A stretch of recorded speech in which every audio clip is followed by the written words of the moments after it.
Hindi cinema के बीते हुए दिनों में लौटने के लिए इस चैनल को सब्सक्राइब करें और बेल आइकन भी जरूर दबाएं ताकि प्रत्येक नए वीडियो की नोटिफिकेशन आप तक पहुंचते रहें।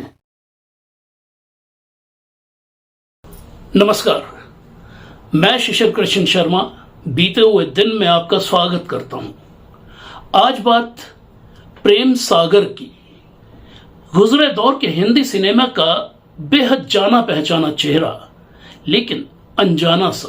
अनजाना इसलिए क्योंकि जाने पहचाने चेहरे के अलावा उस कलाकार के बारे में किसी को यह नहीं पता कि उसका नाम क्या था, वो कहां से आए थे, वो कहां चले गए और अब किस हाल में हैं, वो हैं भी या नहीं।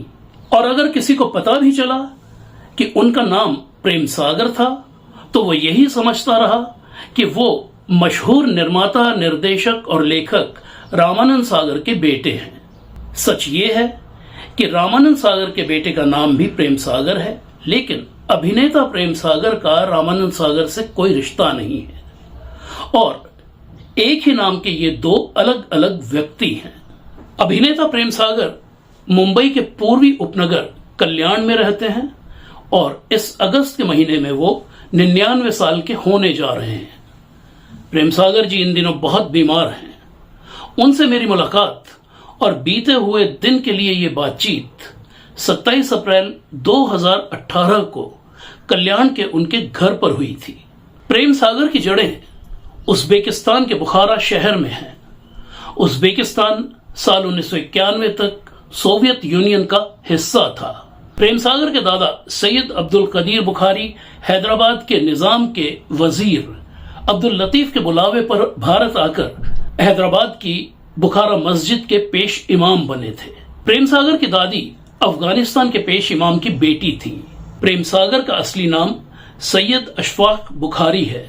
महाराष्ट्र का अमरावती, बुल्ढाना, नागपुर और यवतमाल का इलाका उस जमाने में हैदराबाद रियासत का हिस्सा हुआ करता था।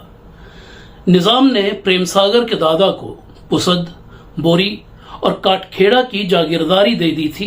ये सभी जगहें आज महाराष्ट्र के यवतमाल जिले में हैं।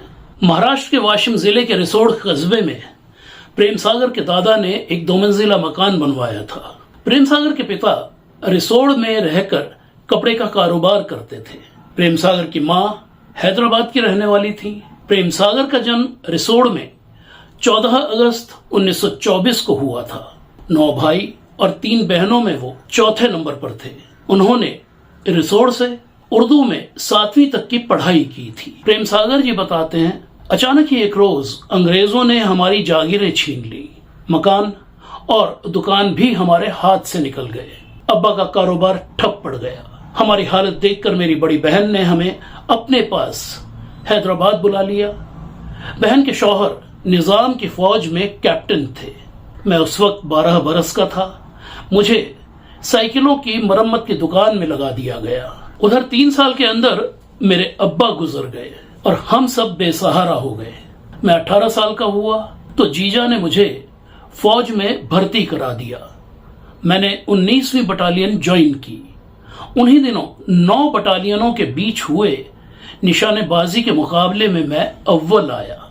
हमारे अंग्रेज अफसर कर्नल रिचविच ने खुश होकर मुझे 100 रुपए इनाम दिए और 8 दिनों की छुट्टी दी और अपने जूनियर अफसर कैप्टन हबीब को बुलाकर कहा कि इस बच्चे को नामपल्ली के आर्मी ट्रेनिंग स्कूल में दाखिला दिलाओ, जहां मुझे 3 महीने का कोर्स करना था और उसके बाद मुझे सीधे लेफ्टिनेंट बना दिया जाता।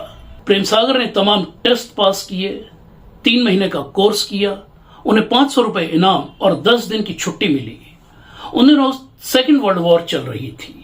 प्रेम सागर छुट्टियां बिताकर लौटे तो पता चला कर्नल रिचविच को वापस ब्रिटेन बुला लिया गया था और उनकी जगह एक नए अफसर कर्नल हम्पटन आ गए थे।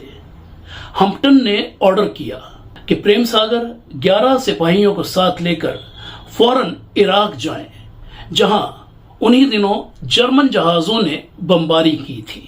प्रेम सागर के लड़ाई में जाने की बात सुनकर घर में मातम छा गया।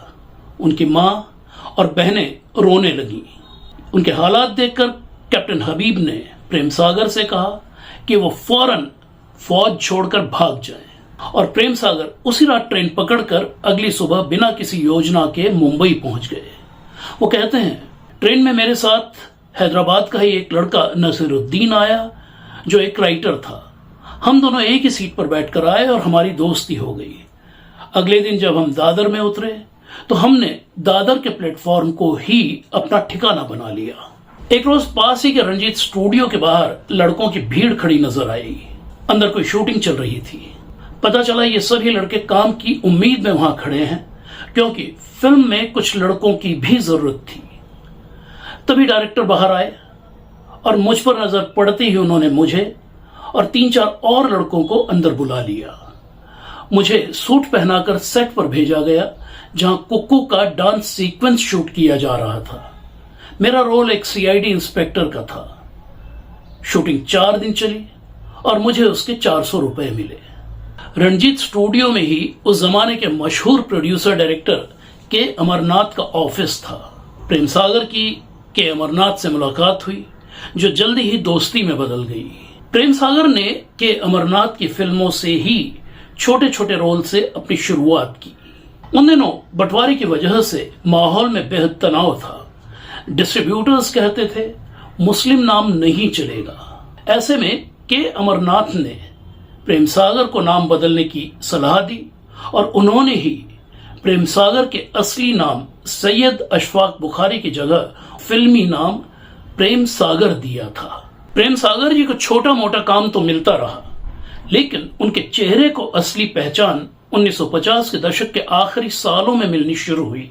अगले 4 दशकों में उन्होंने काला बाजार, संगीत सम्राट तानसेन, हकीकत, आदमी और इंसान, यादों की बारात, धुंध, कर्म, इनकार, डॉन, देश परदेश, काला पत्थर, दोस्ताना, कुली, कांच की दीवार, 100 डेज, निश्चय और मझधार जैसी करीब 250 फिल्मों में काम किया। साल 1964 की चेतन आनंद की सुपरहिट फिल्म हकीकत के गीत हो के मजबूर मुझे उसने भुलाया होगा ने प्रेम सागर जी के चेहरे की पहचान को और मजबूत किया।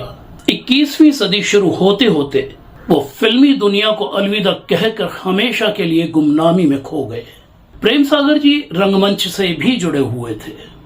1960 के दशक में उनके अपने थिएटर ग्रुप बंबई थिएटर्स के 2 नाटक देवर भाभी और किराए का शौहर सुपर हिट रहे थे। इन दोनों ही नाटकों का मंचन देश के कई शहरों में किया गया था। प्रेम सागर जी की शादी साल 1962 में हुई थी। उनके परिवार में 3 बेटे और 1 बेटी हैं। प्रेम सागर जी की पत्नी हैदराबाद की रहने वाली थी जो 30 जून 2012 को गुजरी। 99 साल के प्रेम सागर जी हमेशा से आर्थिक परेशानियों से तो जूझते आए ही हैं। अब वो बेहद बीमार भी हैं। कई दिन अस्पताल में बिताने के बाद हाल ही में वो घर लौटे हैं लेकिन पूरी तरह बिस्तर पर और लगातार ऑक्सीजन सपोर्ट पर हैं। तो ये थी कहानी बेहद जाने पहचाने चेहरे वाले अनजाने से अभिनेता प्रेम सागर की। प्रेम सागर जी के डिटेल्ड इंटरव्यू का ब्लॉग बीते हुए दिन का लिंक इस वीडियो के साथ डिस्क्रिप्शन में दिया गया है। अब आप हमसे टेलीग्राम पर भी जुड़ सकते हैं। टेलीग्राम का हमारा लिंक भी आपको डिस्क्रिप्शन में मिलेगा। अगर आपको हमारा ये चैनल और इसका कंटेंट पसंद आता है तो इसे लाइक कीजिए और इसे शेयर भी जरूर कीजिए ताकि ये ज्यादा से ज्यादा फिल्म प्रेमियों तक पहुंच सके। तो मिलते हैं बहुत जल्द हिंदी सिनेमा की किसी और भूली बिसरी शख्सियत, किसी भूली बिसरी दास्तान को लेकर। तब तक के लिए इजाजत दीजिए। नमस्कार।